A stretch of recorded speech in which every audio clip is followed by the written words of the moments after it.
Hello and welcome to our first class. Let's start easy. These are phrasal verbs. Phrasal verbs are a verb and a preposition. Different prepositions give the verb a different meaning. So, for example, find on its own has a different meaning to find out. Get over has a different meaning to get up, get in, get on, etc.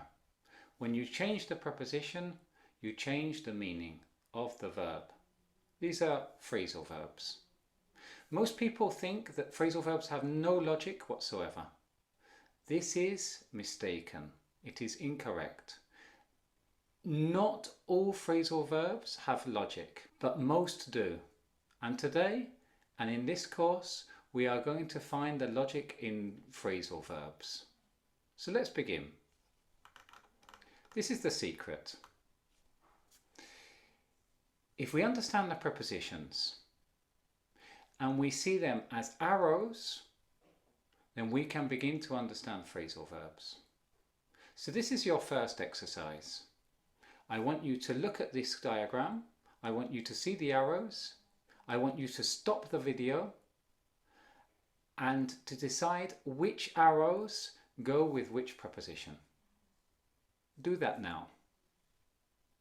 Good. Have you finished? These are the answers.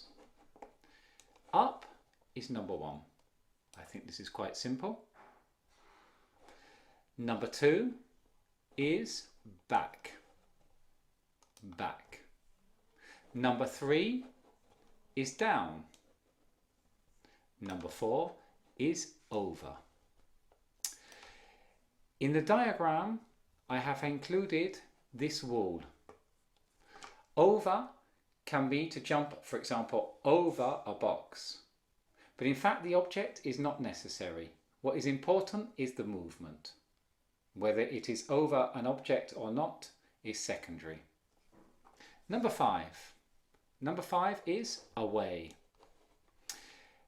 Away does not have to be far. You are not telling somebody to go far.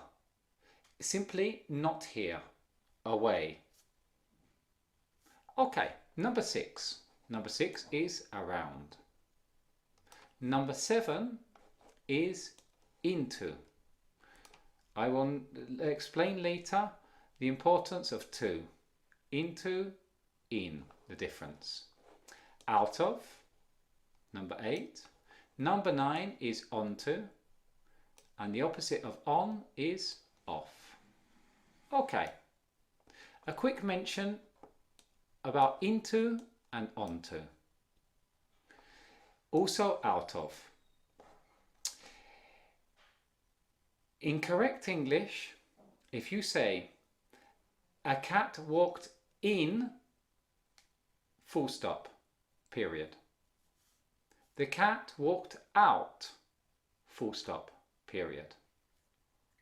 However, if you are going to say where the cat walked in, then you would say the cat walked into the living room. This is correct English. It's not always spoken. Many people say the cat walked in the living room. It is more correct to say into in this case. The same with onto. The cat walked into the living room. The cat walked in and jumped onto the table.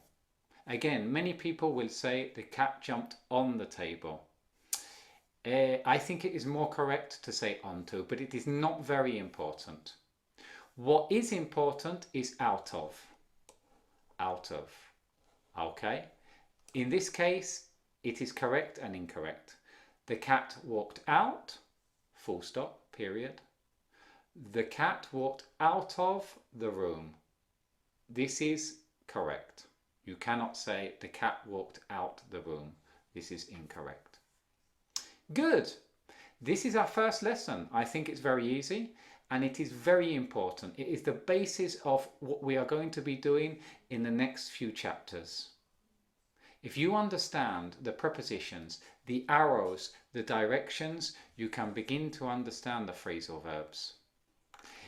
In our next lesson, we will use these prepositions as an example to explain fool. I'll see you there.